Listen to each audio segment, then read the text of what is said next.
strikes him out. He gets out of it, and the Sox win game 1. Suck a dick and eat shit out of the inning. You fucking terrorist! You just compared me to a big fucking piece of meat.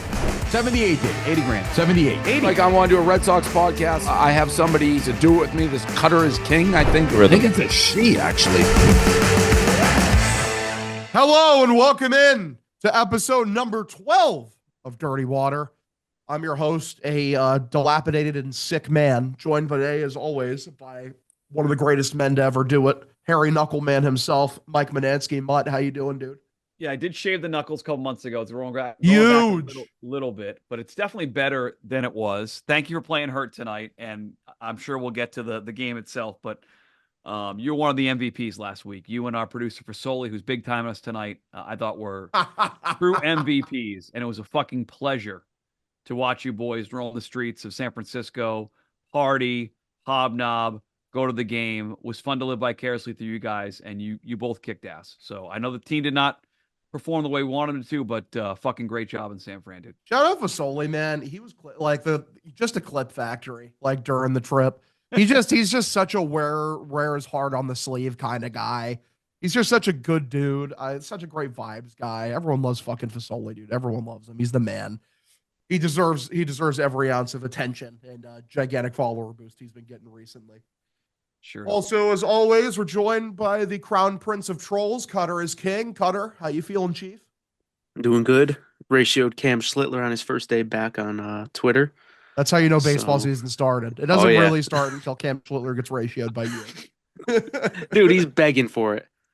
Dude, he's such a clown, Cutter. Like this is so great because Yankee fan, like he's the savior now, and he's gonna come in. And he was a Red Sox killer last year. His first tweet back is like some terrible New York or nowhere thing, begging Cutter to respond, begging Cutter to give him some clout online today. What a I cannot wait to root against him. He changed his banner on Twitter too. He used to have like the garden in the background, and now it's the New York City skyline. Oh, good. He still has Boston as his location. That's funny. I gotta ask the question: what's a better indicator that that baseball's inbound? Is it Cutter ratioing Cam Schlittler, or is it 55-plus-year-old men mauling over Tristan Casas doing anything? I don't know. Like I think it's that's a heavyweight competition. That's a heavyweight bout. I don't like fucking like I didn't even like realize that like people were mad at Casas just because like he had the shiesty on or whatever, the Supreme shiesty. Like, why do you guys give a fuck? It's always odd to me. Like fucking the hate boner you have for this guy. Like I'll never understand it. I get it. Your dad fucking beat you up when you were a kid because you wore pink to school. Fucking stop making it our problem. I didn't care about the shite. I do think he's weird. You guys laughed off the Instagram thing. He's fucking with us. I did think he was weird, and I cannot wait to see how this guy shows up. They need him to play this year.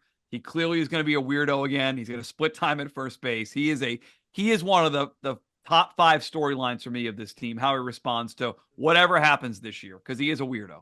I just need him to not explode his rib cage or like his knee cartilage. If his internal organs and tendons don't explode, I think we'll get a big year from Tristan Casas. That's a big ask though at this point. If. A big if. Yeah, major if, man. Okay, would you rather your first baseman wear a shiesty first day of spring training, or your all-star, in quotes, all-star, second baseman argue with Twitter trolls all offseason? That's the thing is like, genuinely, like if Tristan Casas like fucking got goaded into like a troll off, like with like a random Yankee troll, like fucking how pathetic would everyone view him? Like people despise him now. Even though, like, really all his trolling is subliminal. Like, he never actually, like, tweets at anybody. Like, it's just, like, literally via him being himself on the field. Where it's like Chaz Chisholm is literally adding KutterIsKing online and fucking starting Twitter beef. He said he's going to win the MVP this year. That's his goal. Oh, love that. I bet you don't have that bookmark. I already tweeted about it. I don't. The best. We're off to a great start. We're off to a very great start. Baseball season. It's It's baseball fucking, season. it's fucking baseball season, and I'm so excited about it. I don't want to talk about the Super Bowl right away, so let's push it off till later because genuinely, fuck that and everything to do with it. Yeah, pitchers and catchers are reported. Baseball is here. The Red Sox offseason is basically done. It seems like all their moves have been made, capped off by the Caleb Durbin trade. We should probably speak on that first before we get into anything else. The Red Sox trade for Caleb Durbin. They ship, and there's a couple other prospects as well. I don't really care about them right now. One of them is a potential Ref Snyder replacement. I saw that because there's like a lefty masher. Yep. So that makes me happy. But like for what we shipped out, it's like David Hamilton.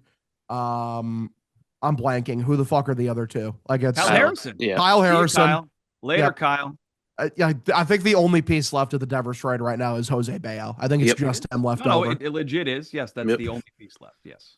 Of the That guy's entire- going to be a Cy Young winner in Of course, 5 Greg years. dude. Breslow, when they acquired Kyle Harrison, said he was a guy who could pitch at the front end of the rotation, and he had some development things he had to work on. Well, he gets to develop those in Milwaukee now, so he can work on those things. And he's going to be good because, like, whenever the Brewers go out of their way to target a pitcher, that means that they're actually good. Even if the team before, is good at developing other pitchers, the Brewers they're just a step above in terms of their lab. Like, look at what they did with Quinn Priester. So I expect Kyle Harrison to be very good there. And then we also gave up Shane Drohan. That was the third name. A guy with a lot of swing and miss potential. Probably would have been a bullpen arm for us this year. Clearly, Craig Breslow wasn't as impressed with him as the average Red Sox fan was. I don't mind like what they gave up. You just can't get me to care about like any of the pieces that we gave up for him. Like the issue I had with the trade bringing Caleb Durbin. Caleb Durbin's a fine player. I would even say though, yeah, he improves the team. His existence on the team made the team a little better. I think it's a marginal improvement. I don't know if he's a big needle mover, but he's going to probably play third base for you. He was +5 defensive runs saved at third last year. I think he was a plus like 3 outs above average. His hitter profile, he doesn't walk a lot, but apparently he gets like hit by pitches a lot. Like that's like a big part of Led his the league game. last year with 24. Yep. Okay, so yeah, that brings up his on-base percentage just by that. Tiny guy. I saw some people comping him to like basically like a rich man's Chase Mydroth, which if you look at their Savant pages, there's a lot of similarities there. Doesn't really hit for good. Doesn't really hit the ball hard, but he does put the ball in play. Doesn't strike out that much. He's fine. He's a contact bat. I've seen some people. He came out today, like during a press conference, that he modeled. He was a big Dustin Pedroia guy growing up. Mutt, where are you sitting now with Caleb Durbin, man? How are you sitting with the trade? But the trade's fine. Like I 100% agree with you. I don't care about Kyle Harrison. I'm thrilled to not have David Hamilton on the Red Sox this year. I know Cutter did not want to watch him play another game ever for the Red Sox. I'm happy for Cutter. Yep. And I'm right there with him. It's just a bigger picture thing. Like, and this will be a big part of the show today, I'm sure. Like, they built a team without power. And, they're a third baseman they could have acquired that had power. Infielders that had power decided not to. He's not a power bat. People I talked to in Milwaukee, like energetic kid, third in the rookie of the year, energy, like they like the player a lot. But I have questions about the way that Craig built this team. And he's like the final piece of it. Like this, it's run prevention, it's pitching and defense. He's a good defensive player, can run a little bit, doesn't strike out a lot, gets on base, but it's not what I would have wanted for my cornerstone third baseman in the AL East. But I don't hate the trade.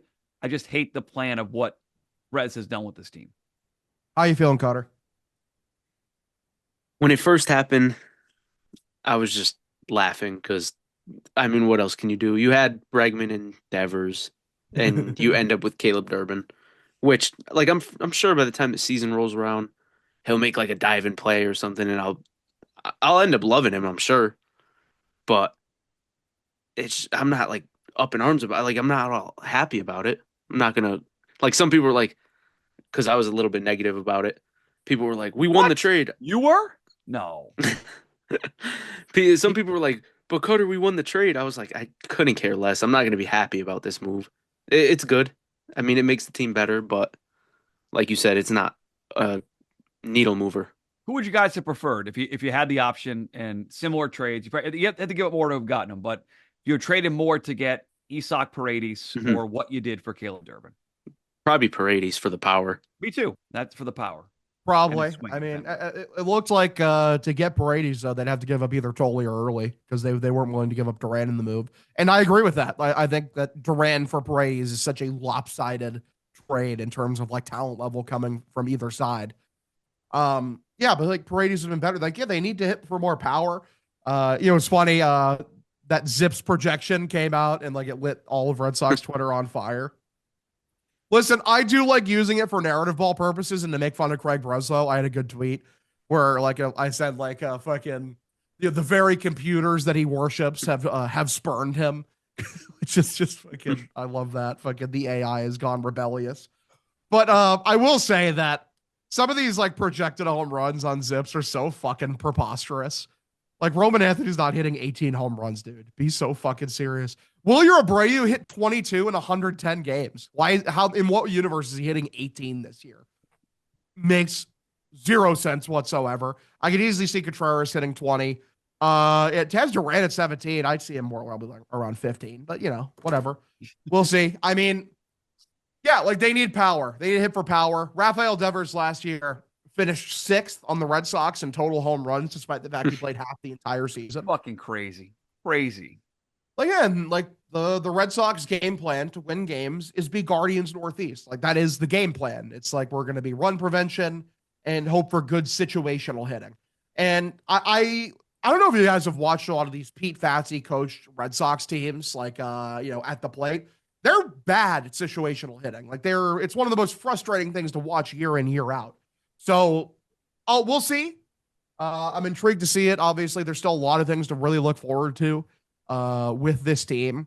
And I will say, because I've gotten a lot of people pushing back at me recently because I've been bitchy. I've been, cunty, to use a good word, recently on the timeline, just kind of being a dick. And people are like, fucking, I can't believe it.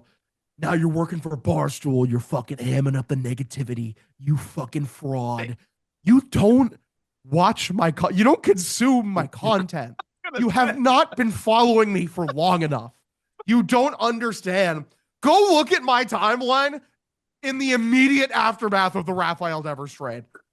Go like fucking, you're talking about like a black hole in terms of negativity and hoping everyone fails at everything.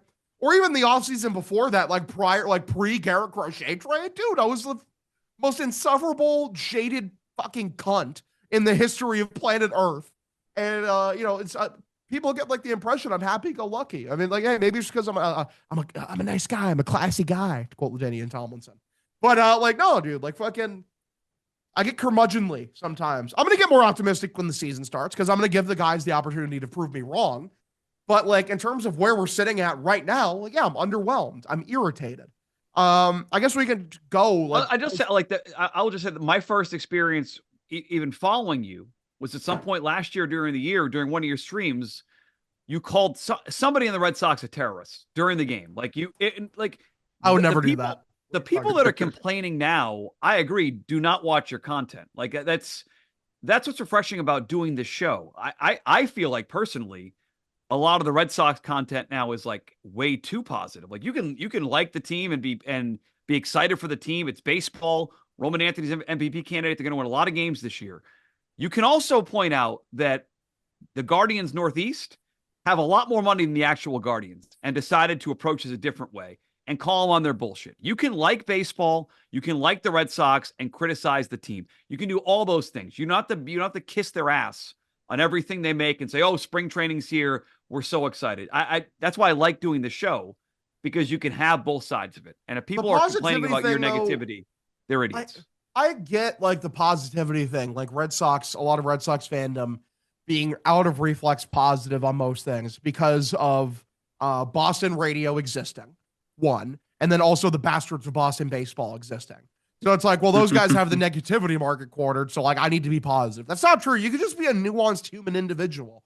I will only tell you the truth. I will only give you my honest thoughts on the team. When I think it's a good move, I'm going to say it's a good move, like with Ranger Suarez, or like back when Craig traded for Garrett Crochet, or like got those extensions done. with all the young guys. And when he has a underwhelming offseason or when he has one of the worst trade deadlines I've ever seen, I'm going to tell you that they suck and that it sucks and that I think the team should be doing better. I'm not a complex individual. I'm really, really not. Best thing, though, is like going in past this trade. The offseason's over. Grades. Boys, what are we sitting at? Cutter, let's start with you, brother. What's your Red Sox offseason grade? I'll give them a B minus. That's real. I mean, the Sonny Gray, that happened early in the offseason. Like, I almost forgot about it when I was just thinking about it. That, the Contreras, Durbin, the Ranger Suarez is heavily carrying it. Yes. And the Bregman is heavily weighing it down. But yeah, I think B minus would be a fair rating. I mean, I'm basically right there. Like, if you're grading against the curve of is the team better? Like, yeah, I think that Craig did the job of making the Red Sox a better team than they were last year. But like where it's a B minus is like, okay, but like it wasn't a massive improvement. Like, yeah, like you're better, but you're not. Sorry, excuse me. You're not that much better. I mean, the pitching infrastructure is crazy. You're going to be able to, you're basically 10 arms deep at this point. You should get high quality innings the entire year. But the lineup took a step back. You let Bregman walk because you're bad at your job. And you replaced him with, like Caleb Durbin and other pals. I like it. It's like at the end of the day, like when I go into the year, when the games start being played, I'm going to be more optimistic than not. I think this team can win 90 games. I think B minus is a extremely fair grade. And I agree with that. If they got rid of Yoshida, it would be a B. Honestly, yeah. Genuinely. I mean, I'll go into a bit more of that later, but yeah, Mutt, what's your grade? C, 76. Like I can see the like C plus. I got the test handed back to me, 76 average C. Because there was going to be one big ticket item. We all knew that they're going to spend money on one big piece. They made it be pitching. A guy they could have had months before. They waited, didn't do it, and decided in what is going to be the toughest division in baseball. We all agree AL East is going to be very tough this year. They're going to try to do it pitching and defense. And so the moves are good. They're slightly better than last year, but they didn't make that wow factor move. They spent the one big ticket item on Suarez. I give them just an average C. And I'm with you, though. If they'd found a way to free up the Yoshida stuff and given some more rotation, because a lot of guys for a few spots, I would have bumped it up to a C+, but I'm giving it a C. Craig, he did fine. You get a passing grade, but nothing special, in my opinion. What about you, Hog? I mean, yeah. I mean, like I said, B minus is where I'm sitting at. Okay. It's. I think your guys' takes are all completely valid here. I mean, it's not an off season. I swear to God, it's like it's what Craig Breslow's known for at this point is like just doing the bare minimum to get by of like what you expect of him in general. Like he tried and sometimes that backfires massively for him, like at the trade deadline where like he couldn't get Joe Ryan. So it's like, okay, yeah, but hey, guess what, brother? I got Dustin May lined up as a backup plan. And you traded. By the way, I told you, somebody reminded me yesterday. They traded Tibbs, who they got I think it was the number 8 pick in the draft at some point. They traded him back to the Dodgers for Dustin May. He raked when he went back to the Dodgers, and Dustin May was in Fort Myers rehab because he can fucking back. Yeah, Tibbs was the best piece of the Raffy trade, and yeah, you gave him up for Dustin May. Like it's just, and no one thought that was a good idea in the moment. I didn't even think that was a good idea. Like at the time, I was like, yeah, that's a horrible trade. This is a fucking terrible trade. Dustin May is going to be horrible here. And then he was. It was very, very unsurprising. One of the worst days of my life was watching him and Walker Buehler pitch back-to-back against the Yankees on that Sunday night. I think I mentioned it before. But, oh my gosh, it was terrible. Walker Buehler was so bad here. I wanted him to be good so bad, but he was genuinely horrible. Like when he's like a 5.5 ERA by the time he was done. Basically unusable. Could not go like more than like 4 innings. He was so I saw he helped recruit Ranger Suarez to the Red Sox apparently. You Hell yeah.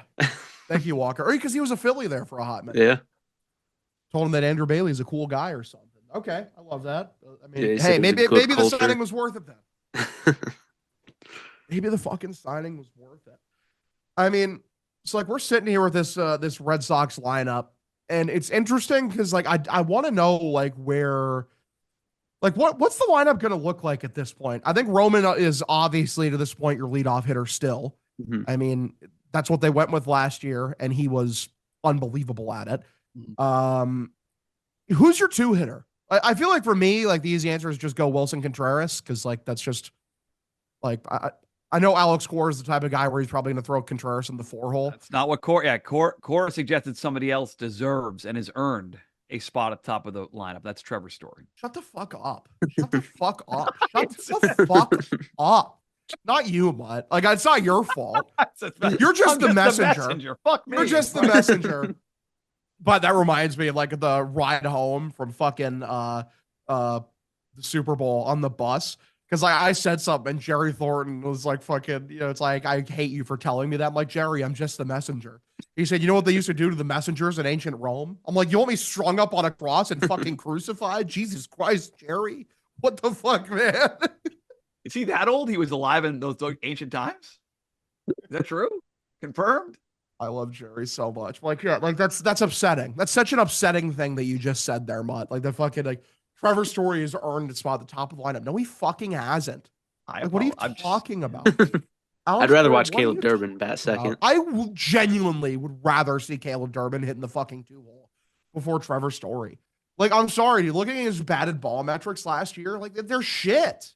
Like his numbers ended up league average because he plays as a right-handed hitter in Fenway Park. Like the idea of Trevor Story anywhere in the top 4 of your lineup is so fucking concerning. Like that's not a real fucking, 2-hole hitter. That's not a 3-hole hitter. Get him out. Like why? Fuck no. Put Wilson Contreras there. Put like Durbin there. Put anyone else there. All right, so not sorry. Can we go Maybe to third? Connor Wong? Batting third, I think is a lock. I think if he's in the lineup, Jaron Duran's batting third. Probably.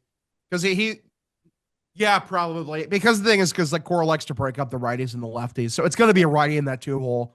Yeah. So Duran would be in the 3. And then after that, I mean, dude, like Willier's my 4-hole hitter, man. Like I think genuinely. Contreras will be, though. I like Contreras and Willie like 4 or 5 somewhere. Yeah. But like, just stop fucking, like, let's be smart. The Story's not in the fucking lineup. Stop it. Well, he's not in the top 4. Like in the lineup that's good and like, like not haram. Like in a halal lineup, fucking, it's Roman, like Wilson Contreras, Jaron Duran. Then I think Willier. I think Willier's honestly like the 4th best hitter on the team. Is that incorrect, or would you guys agree with that? No, I agree. Anthony, But like you said, Cora like splitting it up. Yeah, but he's a terrorist, so we're not going to talk about that. And he runs we'll worry it. about that opening day. God, dude, like, people. You guys think Hog is negative now? Wait till these lineups come out. The Red Sox used 134 different fucking lineups last year. Wait till you do that this year. Hog's gonna lose his mind. Dude, I was thinking about it, like how fucking vile these punt lineups are gonna look. Like the punt lineups are gonna be so fucking bad. And like, because like they pissed me off enough, like when they did them last year, and like the team was pretty talented.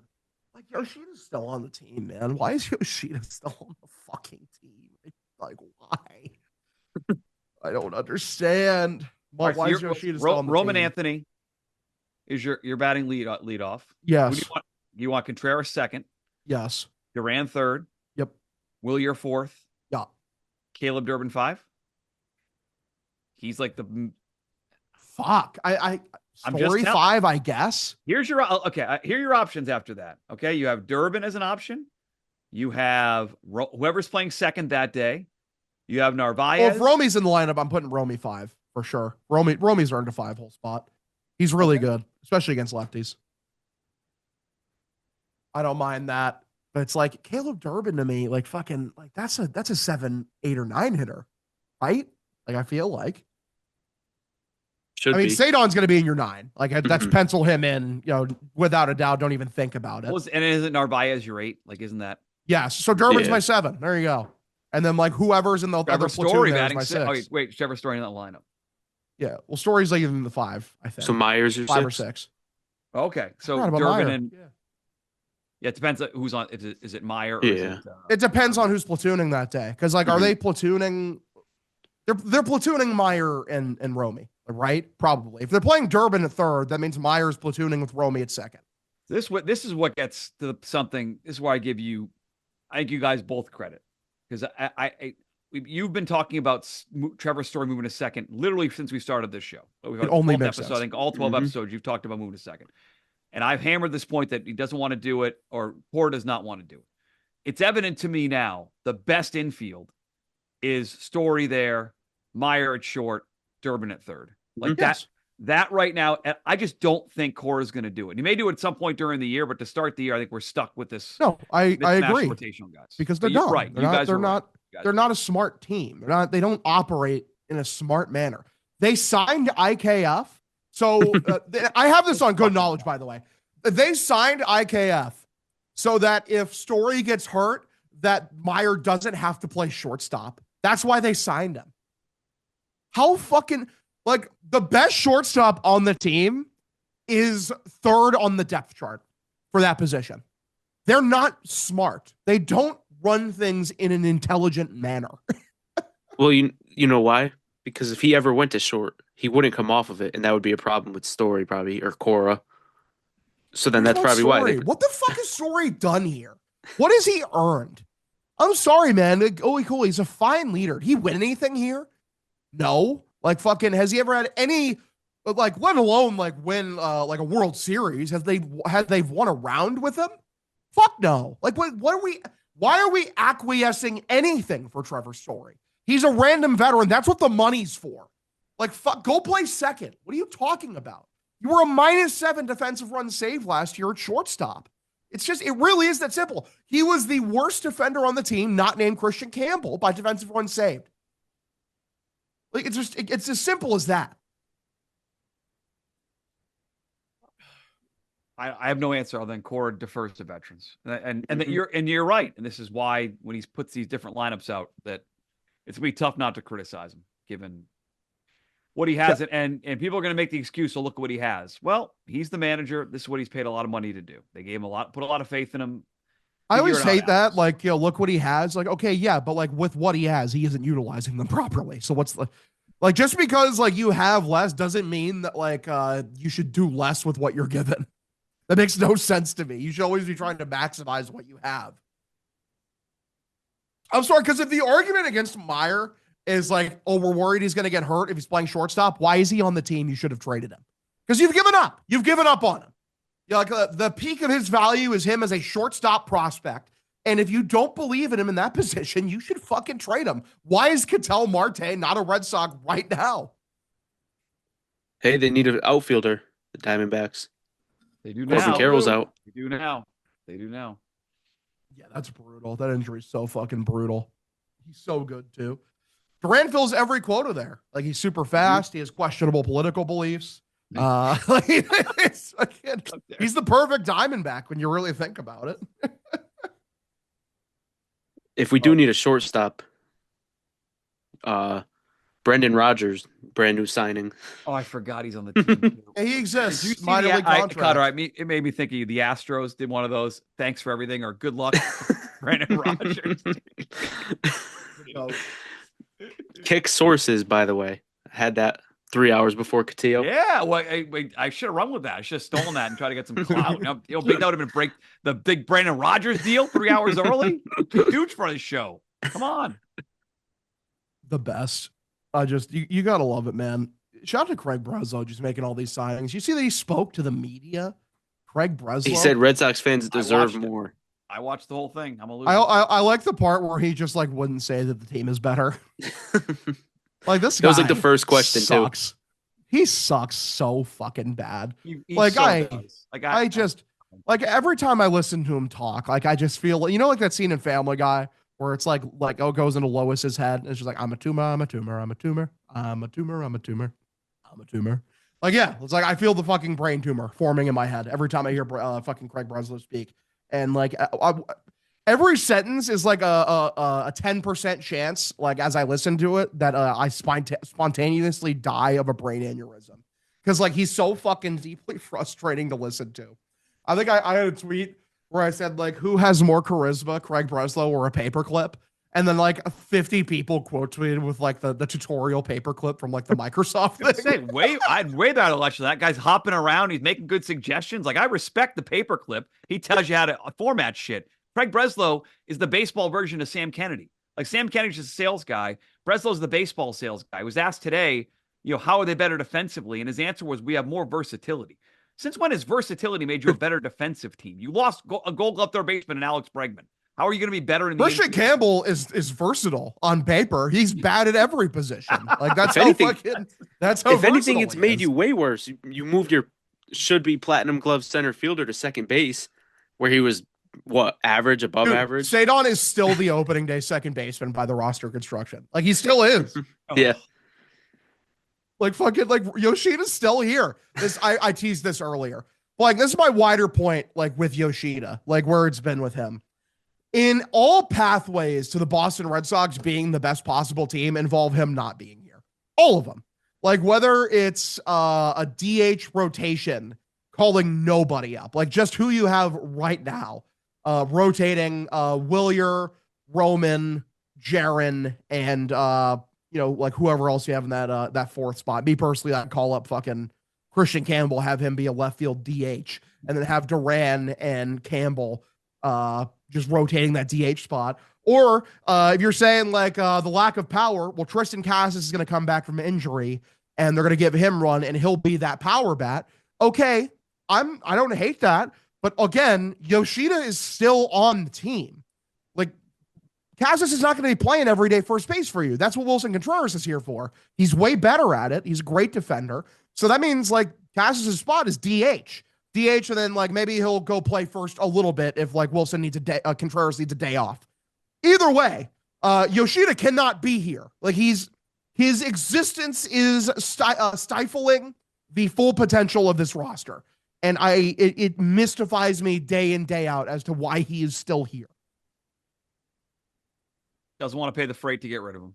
That's all I can think of. They don't want to. They're willing to attach a prospect to dump themselves out of Jordan Hicks. Attach prospects to get Sonny Gray. He's not willing to do it with Yoshida. Maybe he's waiting to see if there's injuries in the team. But I again, it speaks to the way the team was built. You can tell by the lack of power, number one, it's an issue. The second issue is like it's still a mismatched puzzle. The pieces don't fit together. Durbin works at third base, Hog and Cutter, but it's still a mismatched lineup right now. Mismatched. There's still take Yoshida out, move some pieces around. You're still 2 moves away from this being the way you want it to be opening day. Still 2 moves. Right now, they have Yoshida slated as like a bench DH. Like he's. And Core is going to play him. Core is not going to sit him for 4 or 5 days in a row. He's going to play every couple of days. That's what Core does. He'll come out there, and it's just like he'll be blocking like a player who is better than him. Like no matter what, whenever he's out there, there's a player that he's playing ahead of that are all better than him. It's very, very frustrating. How do you feel about Yoshida, Cutter? How do they not just make him disappear like they did last year? Yeah, They just faked an injury and like they literally just made him disappear. Just to do it borrow again. a hockey term, like they sent him to Robidaw Island, which is like fucking. If you guys have never heard of that, basically it's about a player like back in the Toronto Maple Leafs. They basically they did a phantom IL, like the hockey equivalent of a phantom IL. It was like, yeah, he's hurt, and then you just never saw him again. And like basically ever since then, like the player's name I think was Luke Robidaw. So like anytime like a player gets hurt or they're just bad and you never want to see it again, it's like, oh yeah, we shipped him off to Robidaw Island. So do that. Like just fucking. I hope we get that question in the dozen. I hope we get that question. We need to get. Dude, I'm not gonna. I need to brush up my trivia skills. Something fierce because I was like watching the live event of the dozen, and I'm like, I know none of these fucking questions. I know. Well, don't worry. Those teams we saw in the live edition, those teams are fucking awesome. The one I watched last night, they got like 8 questions in a row wrong. But I'll send you the dozen trivia game is online. You can play. Yeah, I played it today. Old games. I played like 40 games today. I'm terrible. I'm bad, dude. I'm bad. Bad. Yeah, I got like 3 questions right. First one, it was sucked too because I felt good because the first one was NFL. And it's like, oh, like who was this 2016 Raiders player who won like defensive rookie of the year? I'm like, oh, that's Khalil Mack, baby, slam dunk. And then like I got like all the rest of them wrong. I'm like, fuck. I hope we get hockey. I hope they find a way to put Yoshida on that island. If they can. The only can they do it island I 2 years? want If he's people to be healthy, sent if he's to. healthy, how can they do it? That's my issue. Like at least they could pretend he was hurt last year. They could have him work through his injury. I think we're stuck with Everything with how they're operating the Stuck with roster something. is as if Yoshida doesn't exist. Like Mhm. talking about getting Marcelo Meyer more playing time. Because as of right now, like I said, as constructed, like with the pieces that are, Rafael is your opening day second baseman. And if that's the case, then there's nowhere for Marcelo Meyer to play. So surely, like that means that like they're trying to get him out of here, jettison out of here and him out of here in some way. But they just like, I don't know, man. Like I keep saying, like, oh, they're gonna do it, right? But it's the same thing with like the overall outfield logjam in general. They just keep kicking the can down the road. They have just zero interest in, putting the puzzle pieces together to make them fit properly. There was Yeah. the Brett one. I'm sorry, Cutter. There was more. Speaking of mine, there was a Breslow thing today. Like one of the last questions. Somebody got him with this. Said, "Hey, Meyer just said recently he wants to play one position versus two. Any thoughts about doing that? He doesn't want to be bounced around. He talked about different second and third bases, and Breslow wouldn't commit to that. So he's already telling a player who doesn't want to be bounced around as a utility guy, you might move back and forth here, which isn't great, Cutter. Well, it's funny that like Marcelo's saying all this stuff because he knows in his head like I'm the best shortstop on this team and they're not playing me at that position. So he's frustrated. He's already irritated, which is valid. Absolutely valid.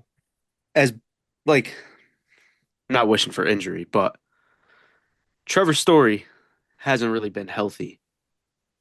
Last year is the first year as a Red Sox that he has been healthy. The first time. Exactly. So let's just say he's out for the season. Do you think they eventually would move Meyer there? I know you said IFK. Dude, we'd Or get IKF, 50 whatever. games of IKF. We genuinely would get 50 games of IKF first. And then like only after the 50 games where he's clearly not good would they be like, oh, I guess fine. This is the same team that it wasn't under Craig, it was under a different Gale nerd. Played fucking Kike Hernandez for like 85 games at shortstop, where he was the worst shortstop I've ever watched. Like, never underestimate Alex Cora's ability to be the most stubborn jackass in the history of planet Earth. Yeah, when he gets his veterans, he's got in his head. He plays them. He just plays them. Yeah, I heard someone actually made the argument to me that the reason they got IKF was for veteran leadership. Like that was a big part of it. It's like, yeah, man, I mean, he could show you exactly how to not take an extended lead at third and cost your team the World Series. He could. Oh my He could teach God. you that. You hear him crying again. I don't want to rip. He's the new player here. He's still crying about that, saying how it was team policy. They was supposed to talk to the media afterwards. They wouldn't let him. He was all upset about I'm just not a fan. They paid him $6 million. He's a be bad like the player. utility Like it's guy. just as simple enough as IKF's a bad player. I don't like it when my baseball team employs bad players. My policy is I think that my favorite baseball team should go out of their way to employ good players. So when they sign bad players, I get mad. Yeah, that Fair signing broke me. That one was bad. You quit Twitter for a couple days, huh? I think I did for like 12 hours. It's like, fuck this, dude. Like IKF, this is the solution to all of our problems. It's like, oh, we'll be playing a bench role. Like, yeah. And like when the punt lineup comes up that has like IKF and Caleb Durbin and Yoshida and fucking, whoever like, in one lineup, like where like Roman and Willier both have like a rest day, you're going to want to fucking kill yourself. He got in Aaron Boone's head a little bit. You saw that? That was like the only positive out of that. Yeah, I did. I saw the clip of that, which is very funny. It's like, I don't know, man. IKF, really? I don't know, man. I guess I'll just get out of the way now. Yeah, I went to the Super Bowl. Yay. Yay. I was gonna let it just go. I was gonna say, you know what? Hog's sick tonight. He's battling. He had to watch that terrible offensive performance, but you were Thing there. is like I had a great time in San Francisco the entire time until the game. I mean, it was nice. I went out on the town. It was a great time.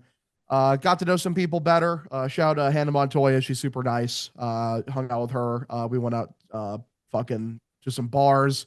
Mikey Betts was there. Super good dude. Soli was there. Though he went home pretty early because he got up, like he had to get up like 6 a.m. every day, like a fucking maniac. dude was absolutely grinding, just MVP level material. Steve Che is the absolute man. Love him. Super good dude. Is it Kyle?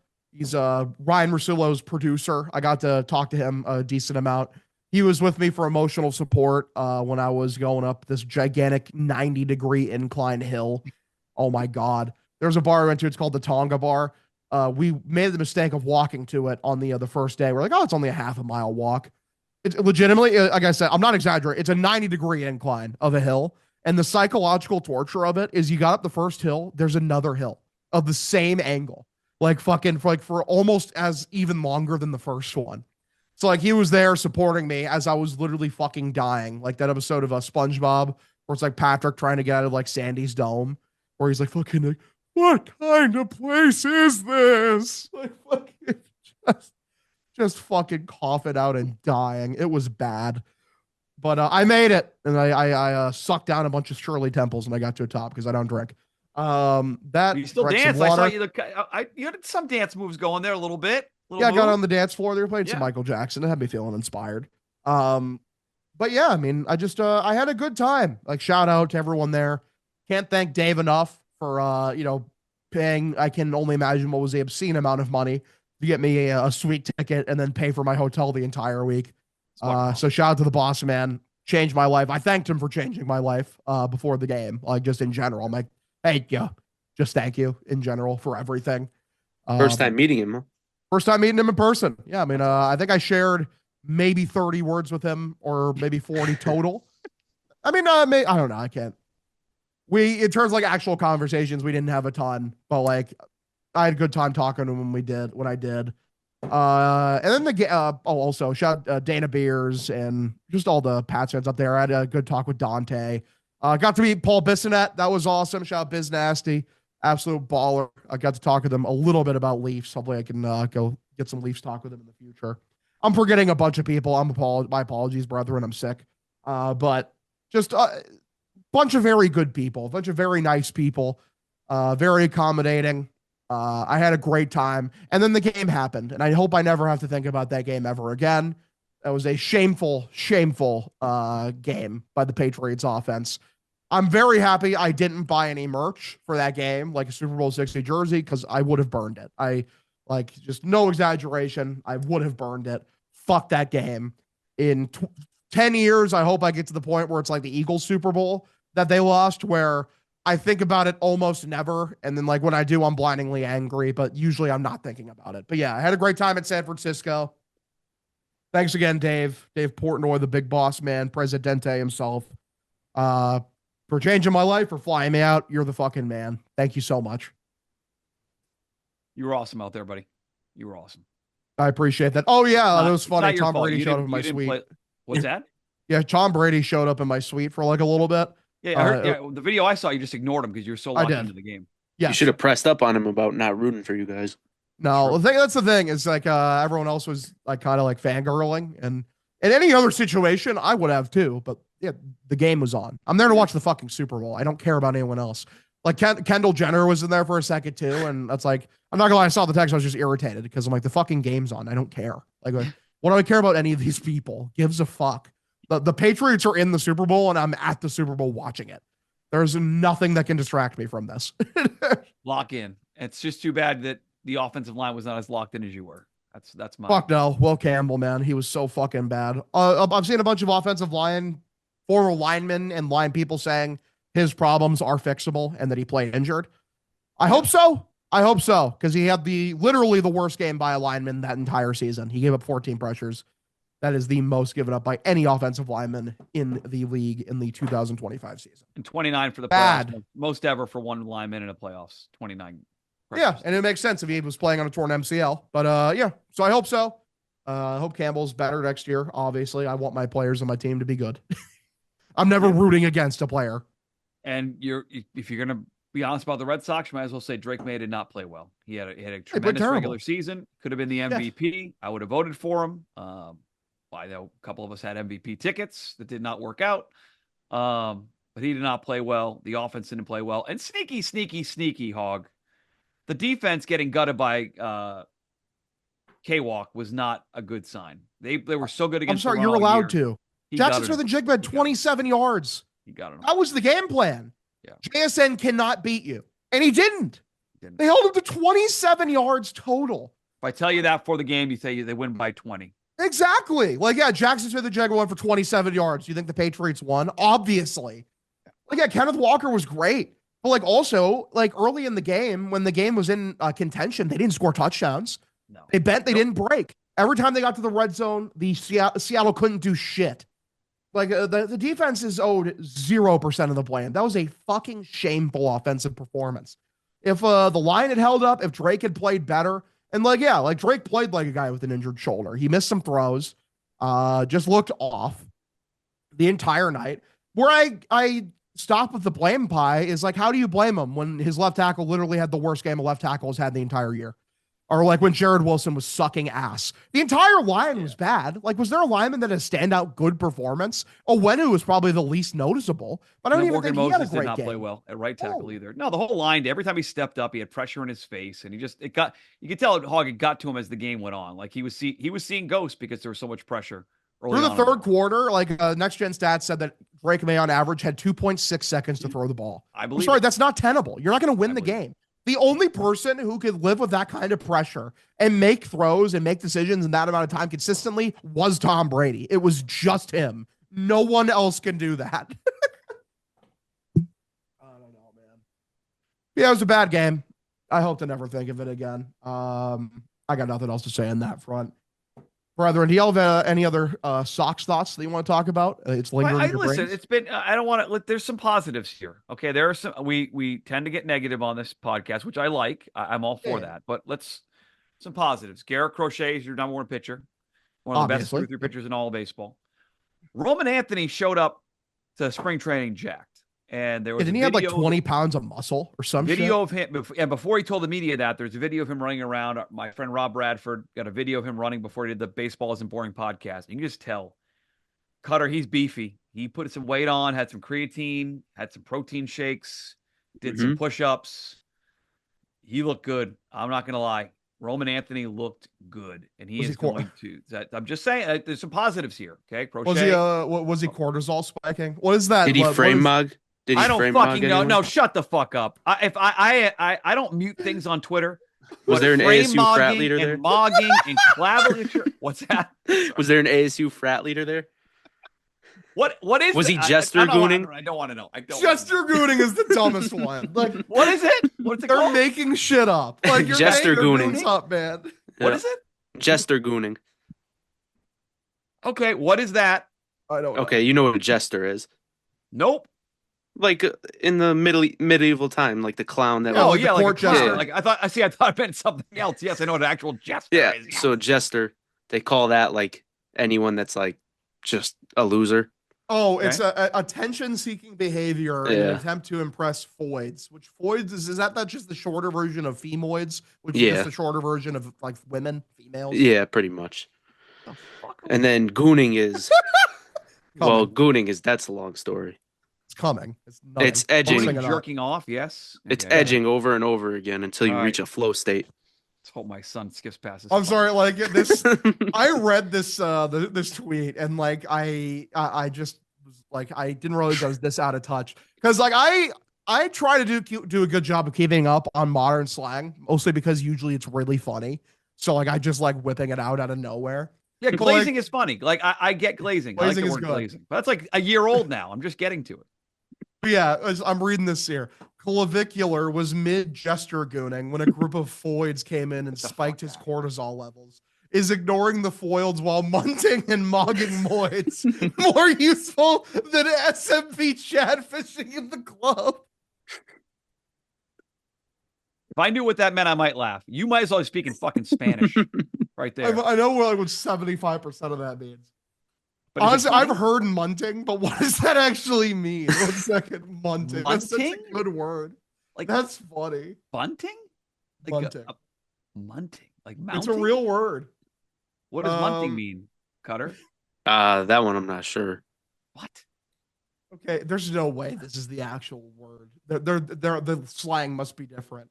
Munting is a notional necrophilia related activity, whereas one places their mouth over one of the bodily orifices of a recently deceased person.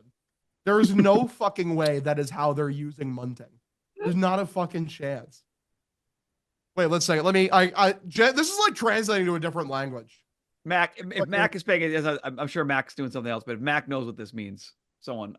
Maybe they are using it like that because you're saying you're munting a moid, which a moid is, I'm guessing, a male foid, a male femoid, which is like also, what the fuck? What makes a foid? What makes a femoid compared to a regular female? I'm just completely lost. But how do you not know all this, man? Like you have kids. They probably talk like this. I've just learned zips projections and streamer projections. I gotta fucking now people putting their mouth on dead people's orifices. That's what we're doing. Orifici. Well, you were the one that brought up. You said Roman Anthony frame-mogged Rod Bradford. No, I did not. That's how this whole thing started. I said he looked jacked. He looked good.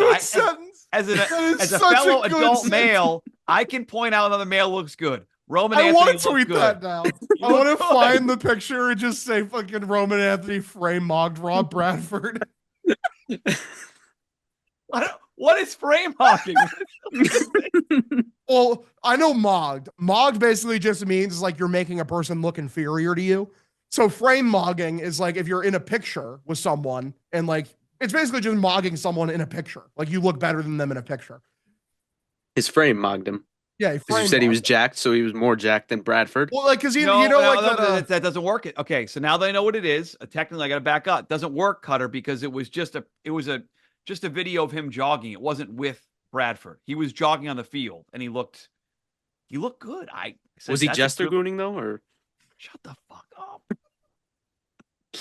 No, I need to know though. It's like, do they use frame mogging in the way of like, because it's like a right wing meme where like fucking like if you're standing upright and a person is like leaning into you, that like you're superior to them. Like fucking like so people like will put it like where like, oh, if you're the one leaning, like you're less of a man. So I wonder if like that's like where they're using. The green line test.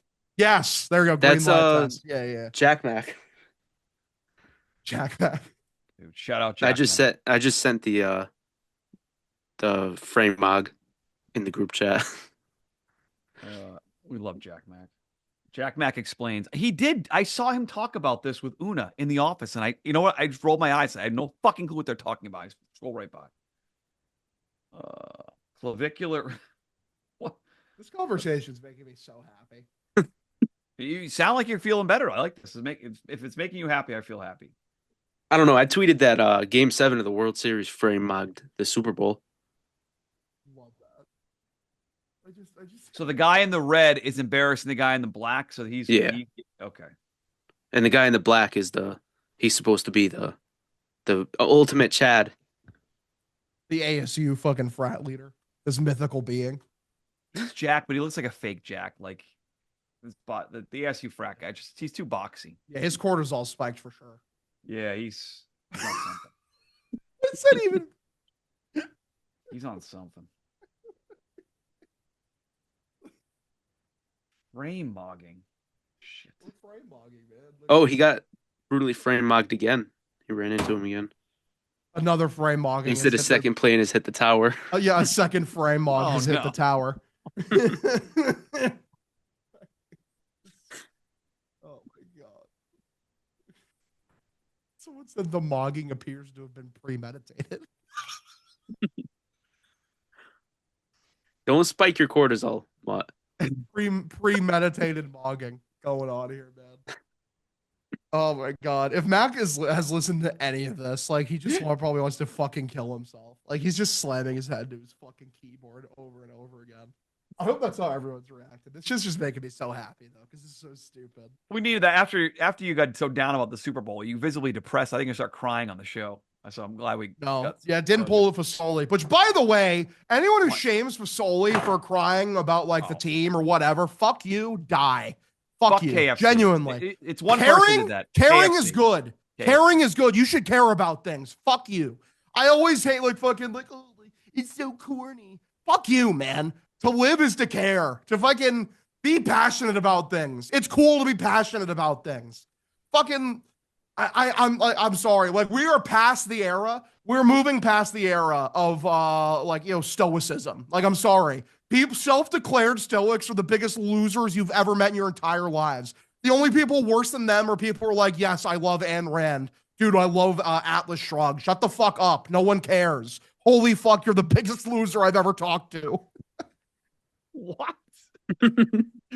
We're done with stoicism Hey, in the Big 26. Marcus Aurelius has made some very good points. Many Stoic books, and I will say this: it's like Bill Belichick. Control what you can control. That's all you can do, Hog. That's a Stoic. The thing is that these people who are Stoic quoting Marcus Aurelius are not living by the things he was talking about. They claim stoicism, like, well, basically just use it as an excuse to be like fucking like, oh, I'm cool, I'm quiet, and I'm mysterious. Like, that's not what Marcus Aurelius was talking about.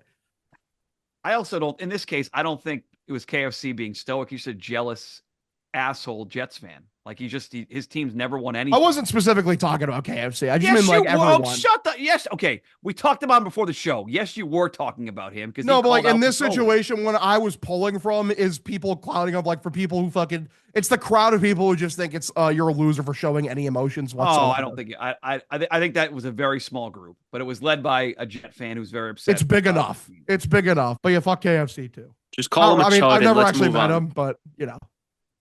No, I'm just in that scenario where he calls him out for crying there, and they had a great battle on Roan.com today where they're battling about this. I'll tell you what, Fasoli definitely frame mogged him for sure. Yes, absolutely frame mogged. He limit mogged framed him big time. That was yeah. I mean, dude, he spiked the fuck out of his cortisol levels.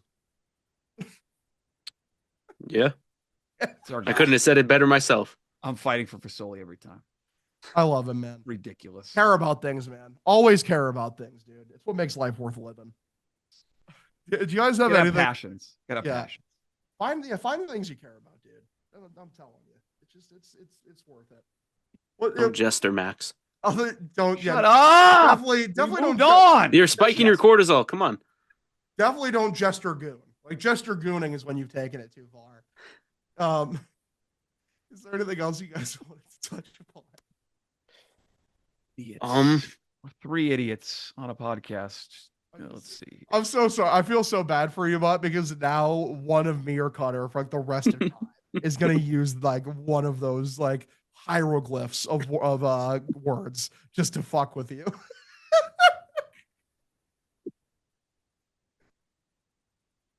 I can feel my cortisol rising right now. I just feel it. I feel it. We gotta get the ASU frat boy leader on here. Is he gonna come we gotta get him on the show. He could fucking disseminate this shit for us and really break it down. Tell him like, what do you know about jester gooning, bro? What do you know? All right, let me do something here. All right, you ready? You ready here, Hog? You should call like one of your blogs, like just pick out a specific day, just call it Munting with Mutt.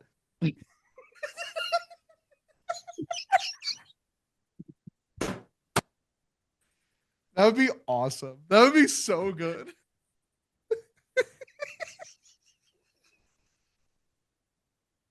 I'm genuinely like tears. I'm crying of happiness. So. Okay, ready? Yeah. With only 2 wins, which team has the fewest wins in the divisional round from the NFC all time? All time? With only 2 wins, which team has the fewest wins in the divisional round from the NFC all time? That's a great question. 2 wins in the divisional round. I'm trying to think of like it's a because my mind immediately went to the NFC South, but like I don't think it's any of them because all of them have some kind of playoff success. Yeah, Falcons went to multiple Super Bowls, so it's not them. So the Bucs. Not them.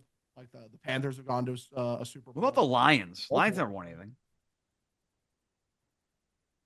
Fuck, they've been around for so long, though. Can it really only be 2? But if they ever like, I can't think of them at a conference title game. Did Stafford even make the playoffs with them? I don't think he ever. Maybe. Did he ever win a round? He might have went to one wild card game, but no. I'm going through. It's definitely none of the NFC East teams. Like none of them. They've all won something at some point. NFC North. It I might think it's be an the NFC Lions. North I think it genuinely might be the Lions. All right, I'm going to type it in. I'll say Lions. Bro, Hog say Lions final answer. Yeah, Lions final answer. No. Because they've been around for a long time. Like, who would it be? Is it like Well, I'll click on the Washington? answer in a second, but is it the Cardinals? I'll click on it in a second. Oh, that's a good one too. But there's an MLB question, so hopefully we're good at MLB this year. You'll know this one. Along with helping them win the World Series, Jared Washburn won 18 games for this American League franchise in 2002. 2002, Jared Washburn. Oh wait, you're younger than that. I think it's the Angels. I was literally thinking, I'm like, he was an Angel, right? That sounds correct. I think he's an Angel. Los Angeles Angels final answer. Boom, green. Got that one right. Okay. I don't know. I don't even know how I knew that, but Angels is what came up in my head. Beverages. Set to be re-released in 2026. Whiteout is a smooth, cloudy, citrus-flavored variety of this soda brand. Is that not a Mountain Dew variation, or am I wrong? Cutter, you're a Mountain Dew connoisseur, correct? You can answer it, Cutter. Fuck. I'll put in Cutter. I'll put in Mountain Dew final answer. Yes, we got that's too. Because that just sounds like a Mountain Dew flavor. NBA. While the Nets are currently near the bottom of the East, this one-time NBA champion is currently averaging a career high with over 25 points per game. I don't know when this was. It's like a previous game. I'm going to skip that one because we don't know when this was. Wait. NBA champion. He's a net now. Yeah. It's got to be Michael Porter Jr., correct? Because he's popping off for them and he won a title. I just didn't know if it was it's random games, so I don't know if it's from this season or not. Oh, okay. Yes. Yeah, there we go. I would say that has to be Michael Porter Jr. Let's go to cars. Okay. Preceded by the Electra and succeeded by the Lorenz. The Park Avenue was a model produced by this American automobile brand. What were the other two brands? Electra and then Lucerne, Lucerne. That sounds like a fucking Hyundai. I might be wrong. Park Avenue. What's it American? Hyundai's not American. Chevrolet. What else? It's Chevrolet, General Motors. The Chevrolet Park Avenue. The Chevy Chevy. It's got to be. I'm going Chevy. I'm Chevrolet. Final answer. No, wrong again. I love we're just doing a thing of the dozen because fuck it, why not? Television. Well, we got 2 minutes. Paul Giamatti had the lead role as the second U.S. president in the 2008 HBO historical miniseries. John Adams. John Adams. Final answer. Yeah, I never saw that. Glad Cutter knows. Second president. John Adams. Final answer. My wife and I love that. History maxim. We have 4 right. I very rarely get 4 right when I'm doing practice here. Movies. Christopher Walken received a Best Supporting Actor Oscar nomination for playing Leonardo DiCaprio's father in the 2002 Aviator, right? No. Catch Me If You Can. Catch Me If You Can. I still need to watch that movie. Catch Me. Final answer. We got fucking right. This is ridiculous. We're back. People calling us the worst team in the league. Forget this. Music. I'm terrible at music. Oh, I need your help with this one, guys. What is it? This former girl group singer had her first solo top 20 hit with her 2011 song Motivation featuring Lil Wayne. I can be a motivation. I don't know, though. I don't know who it is. The woman. Motivation. So she used to be in a group. Okay. That's the song right there. Former girl group singer, solo top 20 hit, 2011, Motivation. What the fuck is her name? I'm trying to think right now. No I have clue. an idea. Unless it's country music or the 80s, I have no clue. Is None. I don't know. Yes. Kelly Rowland was the only thing that came to mind. I have nothing better. Go ahead, try it. Kelly Rowland, final answer. Fucking go. Yes. There we go. We have 6 right. I can't do celebrity mashup with you. I can't share my screen. Yes. What did we get wrong here? That's pretty good. That's pretty good. Where do I go? What was that NFC team? Was it the Cardinals? They've been to a Super Bowl, but other than that, I can't give up. It won't let me give up. We have to guess on celebrity. Name the 2 celebrities. No, I give up. Let's see. View correct answers. NFL team was you had it right. Cardinals. I got to be better at sharing. I God damn overpowered you. You had it. You have But yeah, that. that's like it's one of the two. It's like the Tigers and the Cardinals all time. And we do have in this game we have a double dip, so we could have used that. Could have gone back and tried that. Yeah. Par was Buick. Fuck. Everyone The got Buick that. Park Avenue. That say though, like yeah, when you say it, that is yeah. But when I think of American car companies, I don't think of Buick for whatever reason. I got to tell you, I feel way better about trivia after that. I'll just call you tomorrow. We'll do this for half an hour. We'll just go. We've got Ilio on. We'll just practice. I want to. People are calling us the worst team in the league. Fuck that shit. Not doing it. Sorry. We Shout don't out wanna be Kelly caught- Rowland. We don't want to be caught fucking gesture gooning in public. Like I can't think of anything more embarrassing than our cortisol getting spiked in front of thousands. Well, you could be complaining about a fan having an emotional reaction to a football game. That's more embarrassing than a cortisol spike. For chance. For sure. Is that all, fellas? Is that everything we got? All I got. First workout Awesome. this weekend. This Red is Sox like- first workout. Mhm. Yeah. Hell yeah, dude. They're working. They're pumping up. We're here to pump you up. This is the best episode of the show. I could not agree more. I cannot wait till people get to the end. Like, are they doing trivia? Doesn't true. Yeah, classic. Yeah, classic fucking joke maxing into trivia.